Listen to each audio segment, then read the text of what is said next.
So exercise 3.1 we have already discuss. तो अब हमें एक्सरसाइज 3.2 पे आना है। उससे पहले हम समझ लेते हैं कि हमें 3.2 में जो टॉपिक कवर करना है वो क्या है। ठीक है, सपोज आपके पास दो इक्वेशंस गिवन होंगी।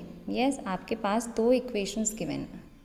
अब आपको पेयर ऑफ लाइंस है ये, ठीक है, लीनियर इक्वेशंस हम पढ़ रहे हैं ना, लीनियर इक्वेशंस इन टू वेरिएबल्स। कितने वेरिएबल्स हैं? टू वेरिएबल्स हैं, है ना।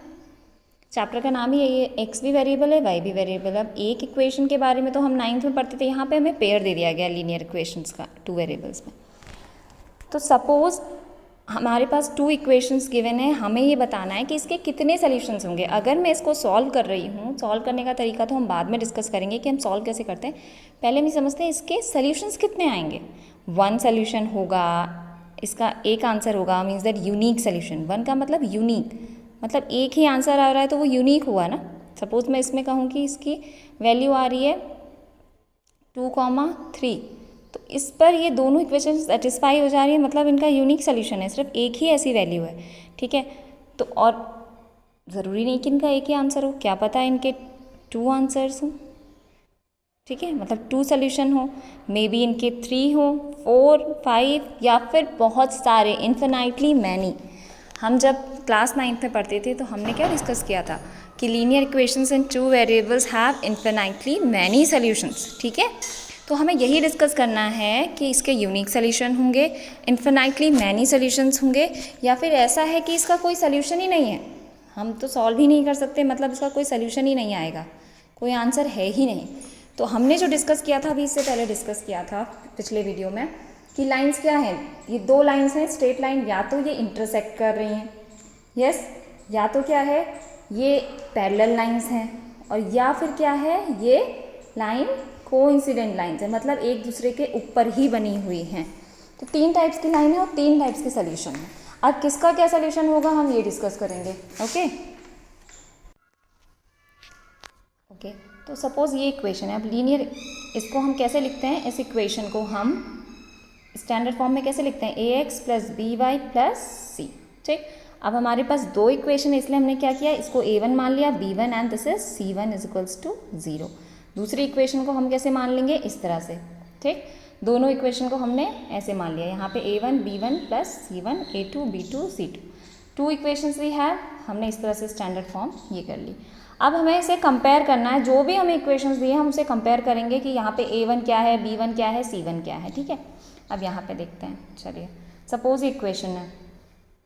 ठीक, स्टैंडर्ड फॉर्म क्या है हमारी, ax1 प्लस बी वाई।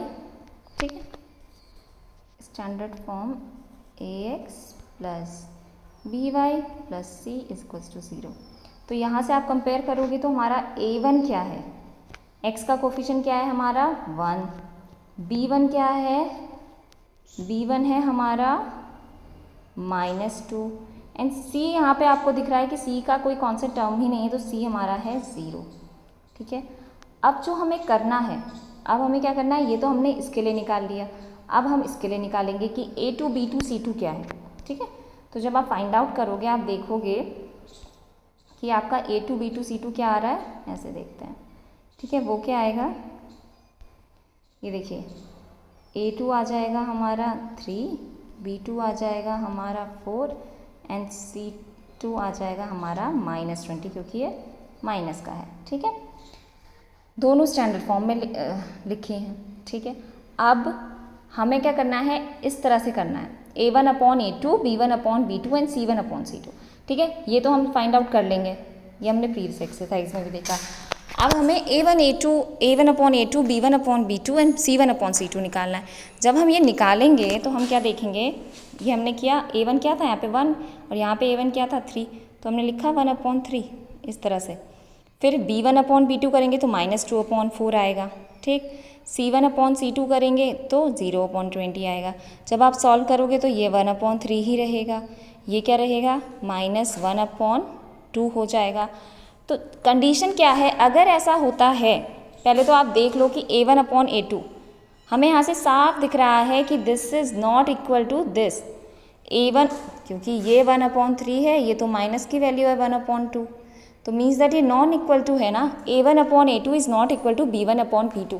अगर ऐसा हो जाए, अगर हमने कंपेयर किए ratio A1/A2, B1/B2 and C1/C2 और वो नॉन इक्वल टू आ जाए, तो मीन्स दैट वो लाइंस कैसी हैं, हमें कुछ ना ग्राफ बनाने की ज़रूरत है, ना ही हमें कुछ और रिप्रेजेंट करने की ज़रूरत है। हम समझ जाएंगे कि वो लाइन कैसी है, इंटरसेक्टिंग लाइन है, मतलब उसका एक यूनिक सोल्यूशन आएगा।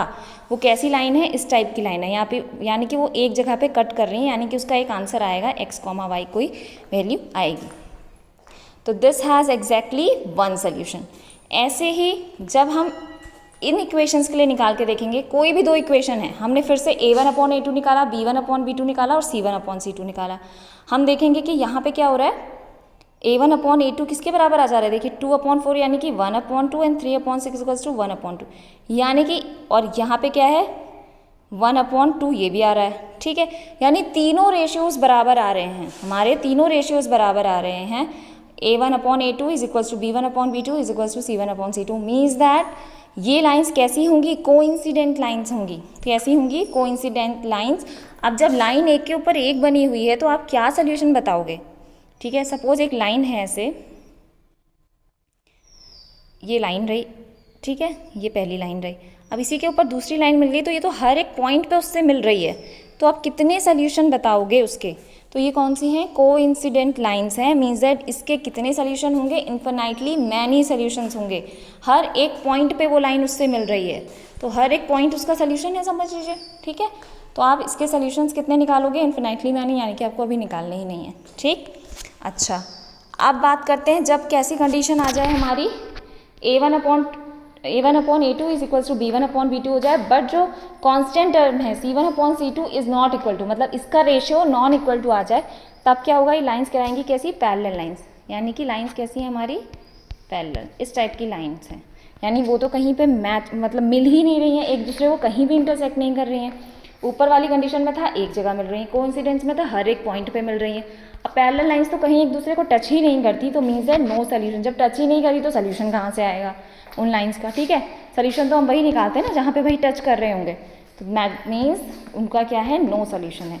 तो ये कंडीशंस आपको याद रखनी है, ये तीनों conditions. Again we will revise, जब रेशियो आफ्टर कंपेयरिंग, अगर रेशियो हमारा आ जाता है A1/A2 is not equal to B1/B2, then the lines are intersecting lines.